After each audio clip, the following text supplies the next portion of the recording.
Hello and greetings from Switzerland to the bellavista webinar about the lung recruitment tool.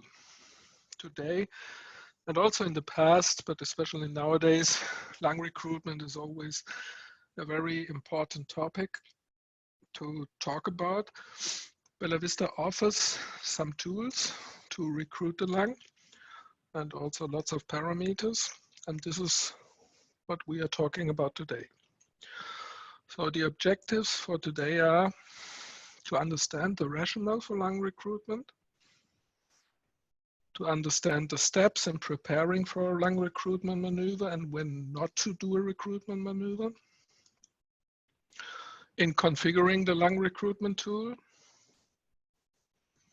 and also interpreting the results of the assessment. So when we're talking about lung recruitment tool, we also have always to talk about the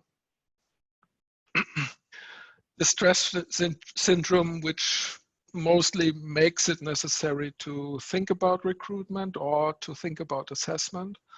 So we just have a short excursion into ARDS, which is the acute respiratory distress syndrome. So it's an acute incident. There are lots of things happening. It's also very complicated and we still don't know 100% about it, but it's a hypoxemic, mainly hypoxemic respiratory failure. The capillary permeability of the alveoli is increasing. This accumulates fluid in the alveoli, so the fluids can't be filled with air and gas anymore. So the gas exchange is getting worse and worse. And this develops as a result of sepsis, toxic inhalation, aspiration, pneumonia, trauma, transfusion reaction. There are many, many reasons for it. And this is the part of why ARDS is so risky for patients, because without lung exchange, you're not able to live anymore when you can't have gas exchange.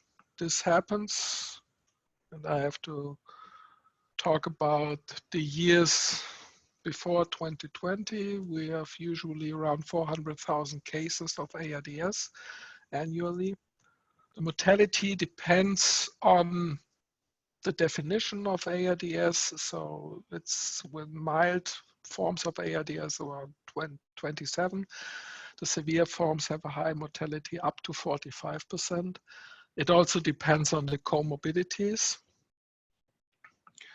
There is disability in survivors. Even when you survive ARDS, you might have lung problems afterwards as well.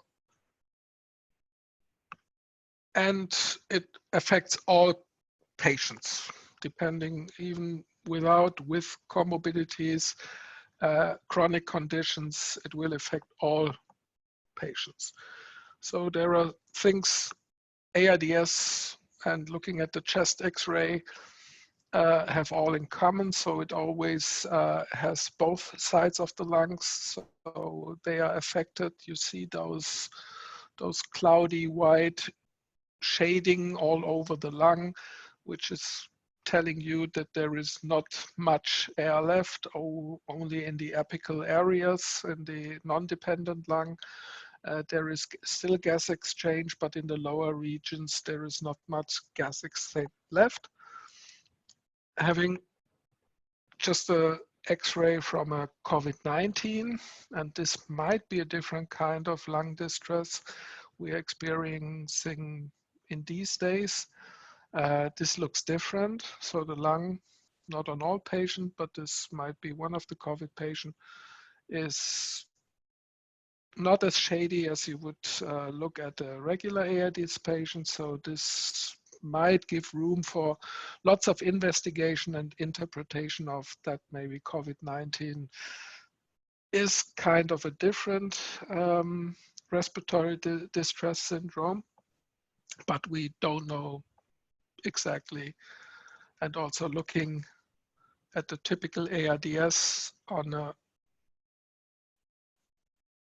the left side and a COVID-19 ARDS, which also looks different. So we will have to investigate a lot to see the exact difference and if there are differences. So there is lots of studies going on at the moment, but looking at COVID, there might be some things not in the same way working as in the regular distress syndrome. So why should we recruit the lungs anyway? We want to ventilate the patient in the best way possible. So we want to prevent atelectasis trauma and also ventilator-induced lung injury. That's the highest goal because we don't want to harm the patient while ventilating him. And to improve the oxygenation as a rescue therapy or for the maximum recruitment strategy, because this is what it's all about. In ARDS, the oxygenation is very much impaired. So we have to improve the oxygenation, or we have to try to improve the oxygenation. And this is why we have to consider recruitment here and then. The discussion points on lung protection are always, is the lung recruitable?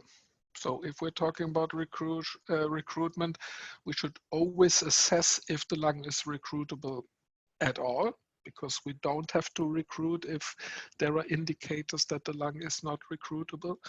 And we should always think about when we're talking about ARDS, it should be the onset, just the beginning of the ARDS. So we should assess the lung as early as possible. And also where to have the PEEP. So is the patient reacting on PEEP? Is the patient not reacting on PEEP? Is the lung getting better or the oxygenation getting better by using PEEP? Or what we heard in last week and month, sometimes PEEP is worsening oxygenation. So we also have to discuss the role of PEEP and where to put it. And what is the safe tidal volume to prevent alveolar strain? And what pressure creates too much stress? So these are the points we always have to think about, and we also always have to discuss before starting and thinking about assessment and recruitment. So how do we, or how can we prevent ventilator-induced lung injury? So a lung protective strategy is always balancing things out. So looking at this picture is that if we apply too much pressure to open the lower regions, we also can cause baro and Waller trauma for the already open regions. So we also have to balance out that the pressure and tidal volume doesn't harm the already open regions, and to just save and rescue the lower regions. So this is always the question. So there are always open areas which are very valuable because we can't destroy them just for the sake of opening other areas. Of course, we also have to take care of the lower regions, which are currently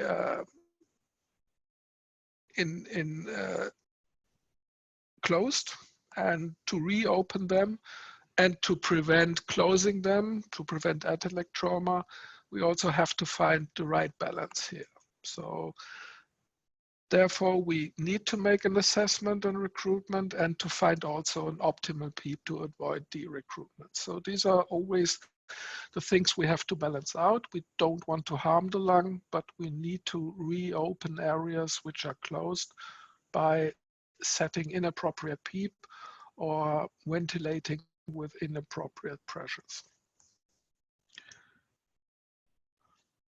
So when we look at the lung, which is partly opened and partly closed, there are regional pressures necessary to open them again. So looking at the ventral area, these areas, they're already inflated, so you don't need an opening pressure. They're open. but of course they're very sensitive to high pressures because they are working well and they are functioning in a way they are intended. There are other regions, the lower regions, where we create atelectroma already because they are collapsed in the expiration phase, but they are easy to open in the inspiration phase. So they're always opening and closing, and this is something we have to take care of. The lower regions here, there is also alveolar collapse. They're not really opening, they're closed, and you need much higher pressures or longer time to open them again, but they're not totally lost. They might be able to be reopened. And the last ones, these are in the very lower regions. These are already consolidated, so it will be very difficult to reopen them again, maybe by taking additional measures like proning. They would be maybe able to be reopened, but having the patient now in this situation, they are consolidated and it will be very difficult to reopen them due to a recruitment maneuver. So how does this look like? How do alveoli open? And you see here some pictures and a short clip, which you can see. You also see the pressure volume curve. So there is now starting to apply pressure. Not much happening here. You see some alveoli, they're already and now they're starting to open here. And you apply more and more pressure. And there will be additional ones that will open.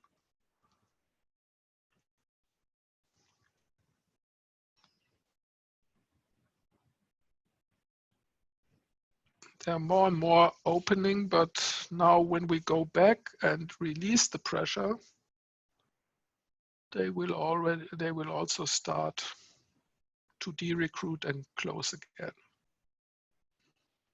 So now we have reached the peak. Now others are opening as well, but now we reduce the pressure and you will see that all these alveoli are closing again.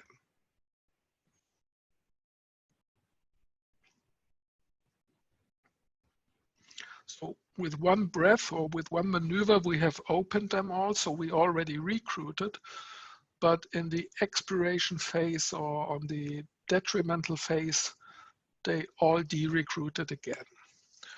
And if we do a recruitment maneuver, and keep the pressure open, after opening those alveoli will stay open.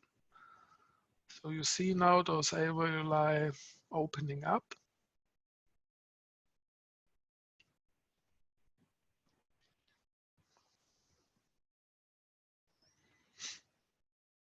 See on the upper side, there is still some alveoli opening. And now going back with the pressure on the detrimental side, don't go back to zero, so you just keep those alveoli open. What we saw now in these short clips is looking like this on a PV curve. So we have different stages of inflation. And if you look at these stages here, is that on the lower inflection point, so this is the starting point of opening, the lung starts to open. Then we have a steeper curve, which is showing that the curve is opening the lung with not much increasing of pressure. And at some point when the lung is already nearly opened, like on this picture, we have the upper inflection point. And then you see when you're going to, on the expiration or on the detrimental limb of the pressure volume loop, you still have, even when the pressure is already much lower than here, the lung is still opening. So still open, not opening, but it's still open. So the inflection point is indicating the starting of the opening process of the lung. But if you want to keep the lung open and look for the best optimal PEEP for your patients, you always have to look on the detrimental and not on the incremental side. So as long as you're increasing your pressure, you never can see what the optimal PEEP would be on this limb of the pressure volume curve. You always have to look on the detrimental side. And this would mark, for example, a point like here.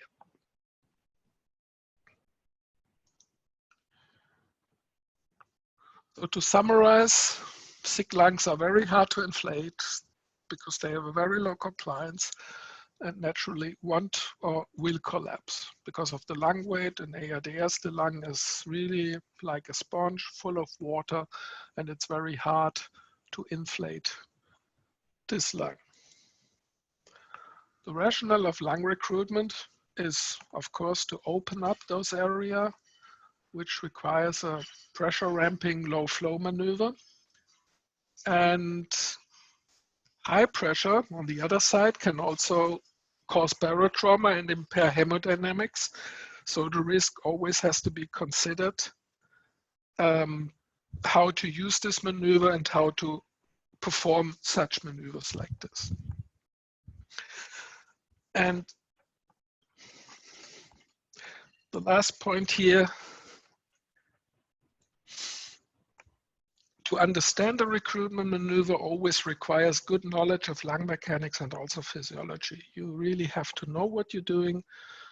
And so this summary ends up with that you never should execute a recruitment maneuver if you don't know what you're doing. So you always have to consider pros and cons to do a recruitment maneuver and have to be aware of the points you have to consider. So coming to the bellavista lung recruitment tool. Again, these are the rationales. And there are also contraindications. So if the patient is hemodynamically unstable, you really have to consider if this recruitment or assessment is really, really necessary, and if there is a benefit or if there is an opportunity to improve the patient conditions with the assessment. If the patient has high intracranial pressure and is neurological, in a neurological state and condition which doesn't allow, you shouldn't do a recruitment maneuver. All chronic conditions like lung emphysema, bronchopleural fistula, they shouldn't do a recruitment maneuver as well. Also COPD patients, because of the very high compliance of those patients, pregnancy, right heart failure, and you also never should do a patient's recruitment or assessment during non-invasive ventilation or when the patient is spontaneously breathing.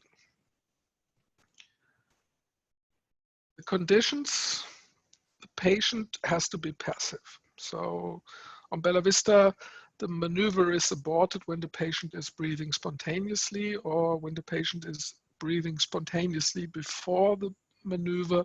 Bellavista won't even start the maneuver. So the patient really needs to be passive, either through a deep sedation, or the patient doesn't have to be paralyzed, but if he's paralyzed, that might be even better or more successful. But the patient should just not breathe and be deep sedated, because also during the course, patient is not ventilated, so CO2 will probably increase due to during the maneuver.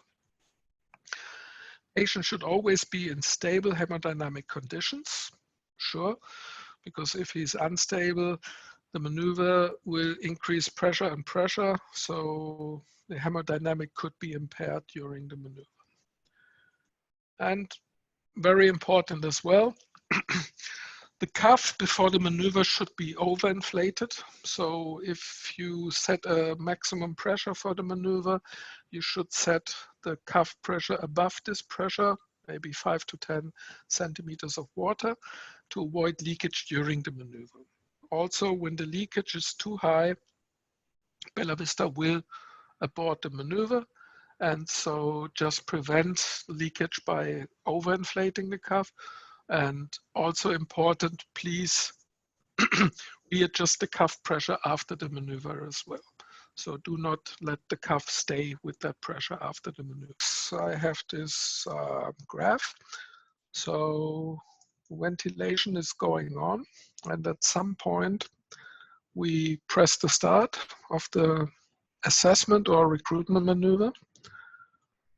Then the timer will start to run, and also it will deflate the lung to the P start point and until the flow reaches nearly zero.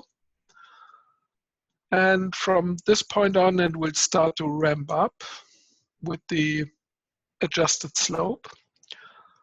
And what's very important to see and to know is that you can abort this maneuver at any time. So if the patient condition is worsening, or if there are other reasons to stop the maneuver, you can always stop the maneuver at any time you need to. And if you don't stop the maneuver, at some point, seconds later, it will reach the maximum pressure you are also adjusting. And if you do recruitment, it will add now the recruitment time. If you're just doing an assessment, it will go either to the same downward slope as it goes upwards, or if you're just interested into looking on the upward slope, on the inspirational side, you can also adjust the quick deflation. So it's on you to decide if you want to see the full picture. You have the same slope on the exhalation side as on the inspiration side. If you're just interested in inspiration, you just adjust the quick deflation. There is some time for the expiration time after the maneuver. And after the maneuver, the ventilation continues when you're doing recruitment with the new PEEP you are setting, when you're doing an assessment with the same PEEP which was set before the start of the maneuver.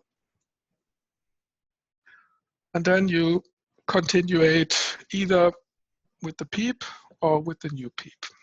That's how the maneuver works. The recommended setting for assessment or recruitment maneuvers are that you should use the Pmax of 40 for the assessment. And if you have done a recruitment, you should also start with 40. If you have indications that the recruitment is not as successful, you can maybe consider to do another recruitment with 50 centimeters of water. Recruitment time should be around 10 seconds. There are many other strategies out there which say 20 seconds, 30 seconds, 40 seconds. This is all possible with the recruitment tool to even go higher than 30 or 40 seconds. But I will show you in the next slide that it's maybe not necessary to go far beyond the 10 seconds. The P start for the assessment to get the full picture should be always, in a perfect world, 0. But of course, if you have already ventilated a patient which has already the PEEP at 13, I would never recommend to put the starting pressure at 0.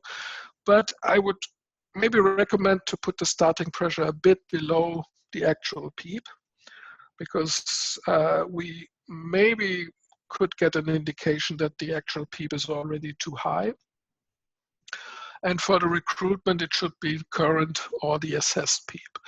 But only do the assessment with 0 pressure when the patient is just started to be ventilated right after intubation, but not when the patient is already ventilated for some time and he already has a high PEEP. So try to reduce the PEEP a bit to get a better picture and to understand the assessment, but do not put the assessment always to 0 centimeter waters or millibar.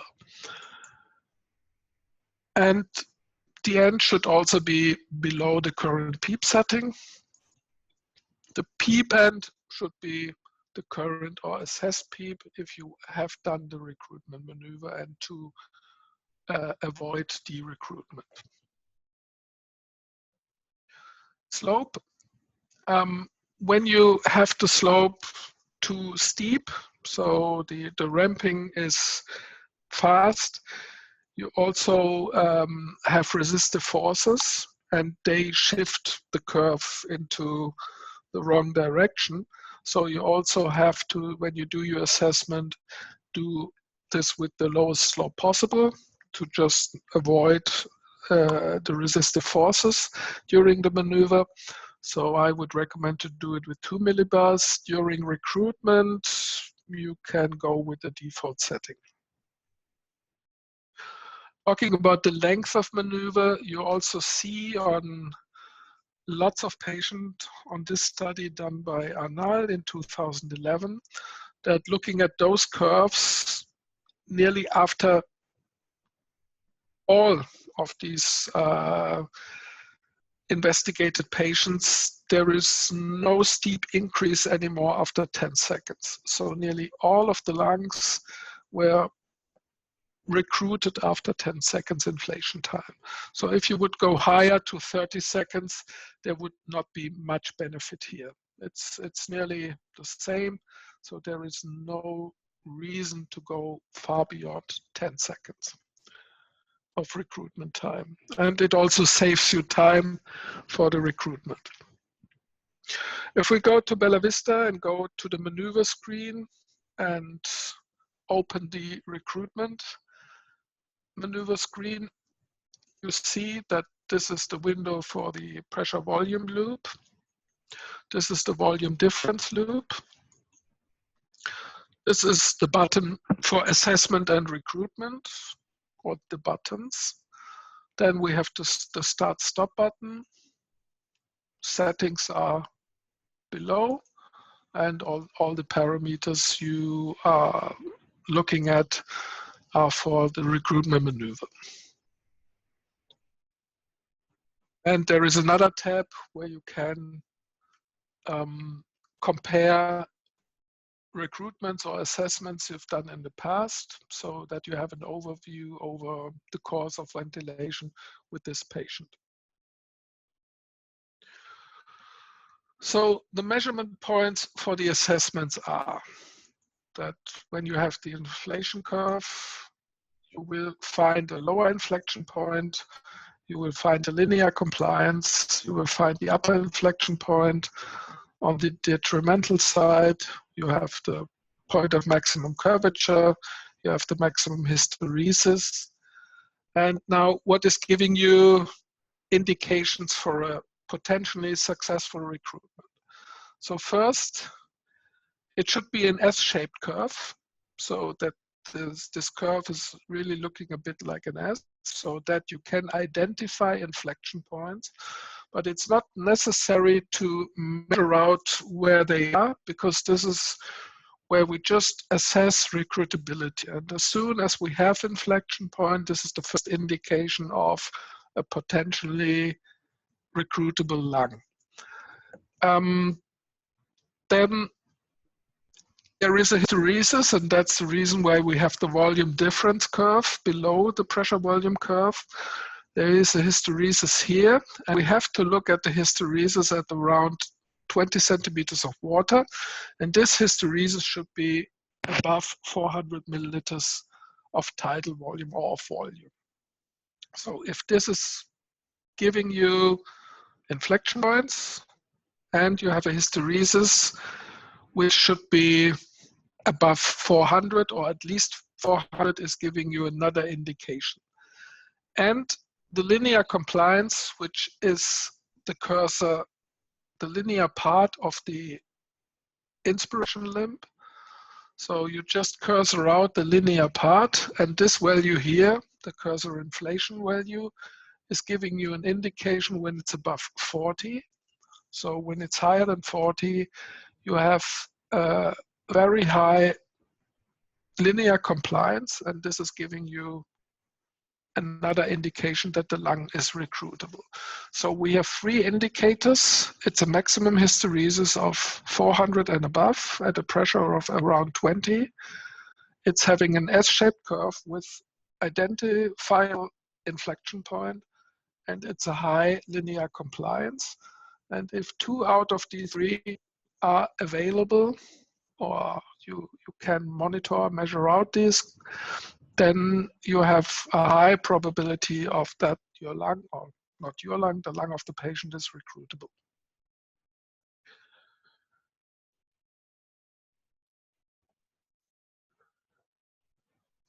You see, there's also a legend. This is the lower inflection point, pressure when the recruiting begins to start. The upper inflection point, the overresist tension begins.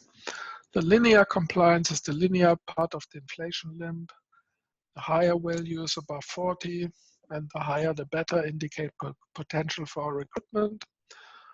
We have the point of maximum curvature, maximum hysteresis, and we also have the parameters, and you see also that the parameters and on the lung recruitment, they give you also additional information. So this is the linear compliance.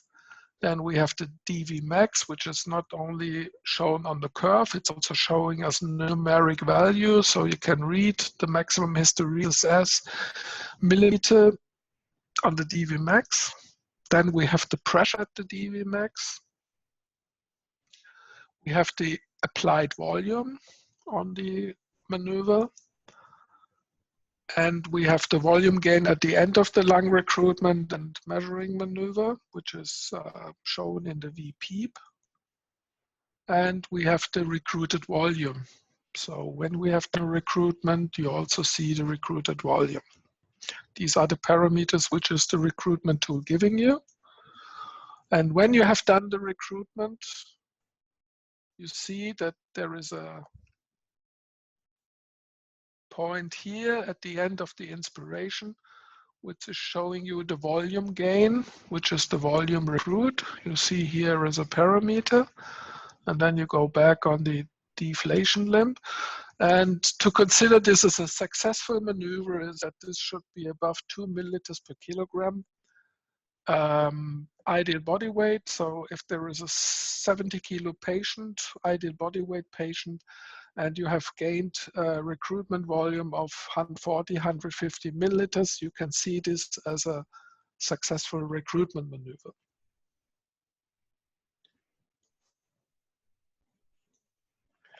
How does a non-recruitable lung look like?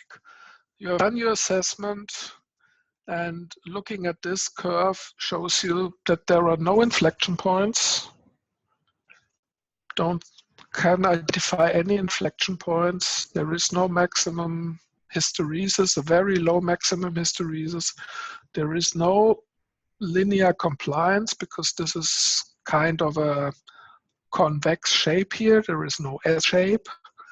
So if you have a assessment looking like this, you can already identify that the recruitment of this lung might not be successful at all. So what should you do? The recommendations are that you should set the PEEP between 8 to 10 centimeters of water and just carry on with your ventilation, just preventing harm for the patient because the lung seems to be very low compliance and consolidated, so you can prevent additional stress for the patient, stress for the lung.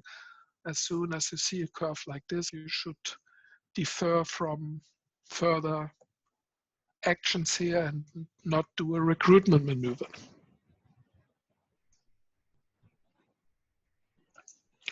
So no lower inflection point. There is no linear compliance, no upper inflection point, no hysteresis. So very unlikely to be successful with recruitment here. Here is how the comparison tab looks like on bellavista. So you can store up to 50 different assessment and recruitment maneuvers, and you compare each and every one of them. And you can also export as soon as you have a USB stick plugged into the bellavista, so you can put them into the documentation for the patient and store on the computer. So these are available for everyone.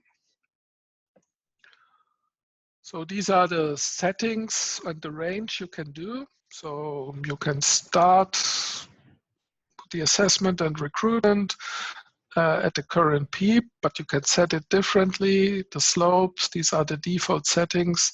You have the Pmax, which is 40 at default, but you can go much higher if necessary. So on the assessment, you don't have a pause. On the recruitment, the default setting is 10 seconds.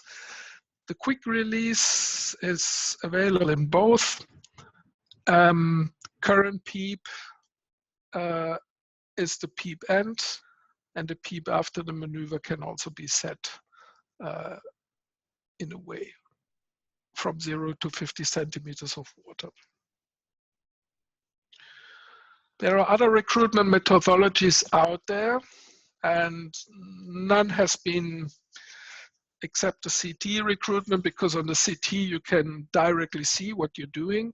So this is still the gold standard, but the downside is that it's not suitable for every patient, because patients which are very critical or hemodynamically unstable might not be easy to transport. So it's also expensive, but of course having direct insight into the lung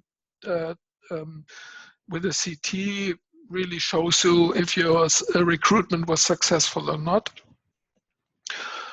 Like ultrasound, it's easy to apply, but it doesn't detect hyperinflation, and you also have to be skilled in doing lung ultrasound, but it's coming up more and more in the future, and this might be something to look into. Staircase maneuver, which is also quite popular. The advantage is that you can ventilate during the maneuver, but this also implies the downside that the duration is much longer. So a staircase maneuver can take 15 to 20 minutes. The success really depends on the user settings and on the experience of the user. It's currently not recommended for COVID-19 patients, and so it has some advantages, but the downside is, especially on hemodynamically impaired patients, is the duration of the whole maneuver. And the EIT, electronic impedance tomography, is still quite expensive. It's not well documented so far because you're not 100% sure what you're currently really looking at.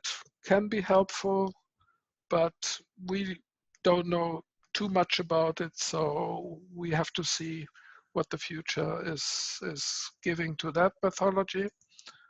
And there is also the FSC method, and has not been proved beneficial for lung recruitment or for assessment. So in summary, we can say, and lung recruitment is treated, since lung recruitment is used, quite controversial. It's true, there is not an evidence that recruitment really is beneficial for mortality or length of ventilation. It nearly always improves oxygenation, but when you measure the outcome in mortality or length of stay or length of ventilation, recruitment hasn't shown to be beneficial. But on the other side, there are also studies which show that there's benefit. So recruitment will always be somehow controversial. And so there are lots of studies promoting it, and there are also studies which say the benefit might be very small. But when you look at some studies, the lung recruitment, if we do it on bellavista and also having the assessment before, takes about 20 seconds and you have quite an insight into the lung, either if it's recruitable or not. It's repeatable, it's reproducible, so the damage done to the patient is very small, and it helps you to get more insight into the situation of the lung of the patient, so that we surely recommend to give the assessment and the lung recruitment approach a try. So this is the end of this presentation. Thank you very much for your participation, and hope to see you soon on another webinar again. Goodbye.